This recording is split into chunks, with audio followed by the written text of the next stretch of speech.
Morning everyone. সকালবেলা ঘুম থেকে উঠে বিছানাটা পরিষ্কার করে চলে গেছিলাম ফ্রেশ হয়ে আসার পর একটুখানি ঢং চং করে নিলাম। তারপর চলে গেলাম আমার ব্রেকফাস্টটা বানাতে। ব্রেকফাস্টে আমি খেয়েছিলাম বিটরুটের একটা জুস, যেটা অবশ্যই হেলদি একটা ড্রিঙ্ক ছিল। তারপর ওটাকে আমি কাটার চেষ্টা করি একটা বড় ছুরি দিয়ে, যেটা আমার পক্ষে অসম্ভব হয়ে যায়। তারপর আমি একটা ছোটো ছুরি দিয়ে কাটার চেষ্টা করি, যেটাও আমি করতে পারি না। তারপর আমার বৌদিভাই এসে আমাকে হেল্প করে দেয়। তারপর ওটাকে আমি মিক্সার গ্রাইন্ডারে একটা বোলের মধ্যে অ্যাড করি, যেটা ওর মধ্যে ধরছিল না, বেশি হয়ে গেছিলো। তারপর ওটাকে একটা বড় বোলের মধ্যে অ্যাড করলাম। তারপর ওর মধ্যে আমি একটুখানি দিয়ে দিয়েছিলাম গাজর কুচি। হেলদি বানাতে হবে তো যা হোক করে ওটাকে, তাই না? তারপর ওর মধ্যে আমি একটুখানি অ্যালোভেরার জেলও দিয়ে দিয়েছিলাম, মানে অ্যালোভেরা যে অরিজিনাল জেল হয় সেই জেলটা, যেটা কাটতে গিয়ে আমার হাতের মধ্যে কাঁটা ঢুকে অবস্থা খারাপ হয়ে গেছিলো। ওটা মানে এত স্লিপি ছিল জিনিসটা, তো আমার প্রচণ্ড অবস্থা খারাপ হয়ে গেছিলো। ওটাকে আমি মিক্সার গ্রাইন্ডারের মধ্যে দিয়ে দিয়েছিলাম।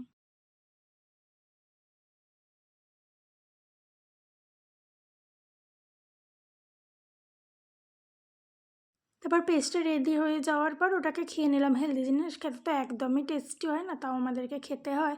তারপর চলে গেলাম লাঞ্চ করতে। লাঞ্চে যেহেতু শনিবার ছিল সেই জন্য ছিল ভেজ মেনু, ভাত ডাল আলু পোস্ত পাঁপড় ভাজা। তারপর ঘুম থেকে উঠে একটু ঢং চং করে চা বানাতে চলে গেলাম।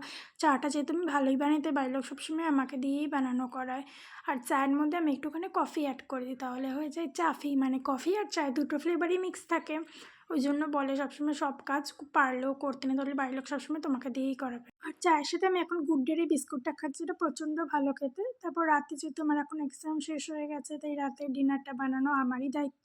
তাই আজকে রাতের ডিনারে বানিয়ে নিয়েছিলাম নিরামিষ আলুর দম, যেটা বানাতে অবশ্যই আমার মা আমাকে সাহায্য করেছিল। তবে প্রথম শেফ হয়েছি তো, রান্নার রটাও ঠিকঠাক জানি না, মায়ের হেল্প নিয়েই পুরো রান্নাটা করতে হয়, তাও নিজের একটু একটু কনফিডেন্স আছে। তারপর রান্নাবান্না শেষ করে চলে গেছিলাম পড়তে বসতে। আমি একজন বিসিএস স্টুডেন্ট, পড়াশোনা তো করতেই হবে আমাকে, চাকরি তো পেতেই হবে, না তো কিচ্ছু করা যাবে না।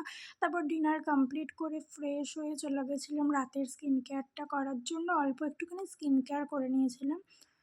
শীতকালে বেশি স্কিন কেয়ার করতেও ভালো লাগে না, শীতকালে প্রচণ্ড ল্যাট লাগে। অল্প একটু স্কিন কেয়ার করে চলে গেছিলাম ঘুমাতে। Tata guys.